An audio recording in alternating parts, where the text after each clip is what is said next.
বড় শিল্পী, একজন আর্টিস্ট, একজন সে যদি বিএনপিকে এবং বিএনপির আন্দোলন, বিএনপির যে অবজেক্টিভ গণতন্ত্র ফেরানো, তার পক্ষে যদি থাকে, এটা তো অনেক কাজ হয়। অনেক বিখ্যাত অধ্যাপক ইমাজউদ্দিন স্যার কি তিনি রাস্তায় দাঁড়িয়ে মিছিল করতেন? তা তো করতেন না, কিন্তু উনি বিএনপিকে সমর্থন করতেন, এটা দেশবাসী জানে। এটা আমাদের অনেক কাজ হতো।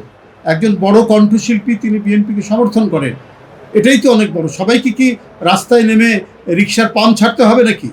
এটা কি ধরনের কথা যে একজন পার্টি অফিসে একজন সম্মানিত শিল্পী আসবে, তার সাথে এরকম ব্যবহার করবে? সংগঠন করার যাদের দক্ষতা এবং যাদের মেধা, মননশীলতা, সব মিলিয়েই একজন প্রার্থী বিবেচিত হবে বলে আমি বিশ্বাস করি।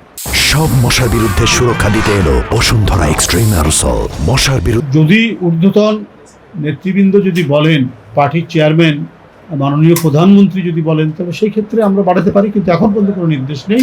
আজকেই শেষ। ভারতে তো আমরা দেখি সেলিব্রিটিরা আসছেন, তারা নির্বাচিত হচ্ছেন, তারা নমিনেশন পাচ্ছেন, তো বাংলাদেশে আসতে পারে না? তিনি সেলিব্রিটি হয়েছেন তো একদিনে না, তাকে অনেক খড় কাঠ পুড়িয়ে আসতে হয়েছে। তার সাথে মিসবিহেভ করবে কেন? এটি দলের যারা সত্যিকারের নিবেদিত প্রাণ এবং সুরুচি সম্পন্ন কোনো মহিলা, তারা এই কাজ করতে পারে না। আমরা এই বিষয়টি খতিয়ে দেখছি, এবং যে এই ধরনের ঘটনার সাথে জড়িত, নিশ্চয়ই তার হবে, তার সাংগঠনিক ব্যবস্থা হবে তার।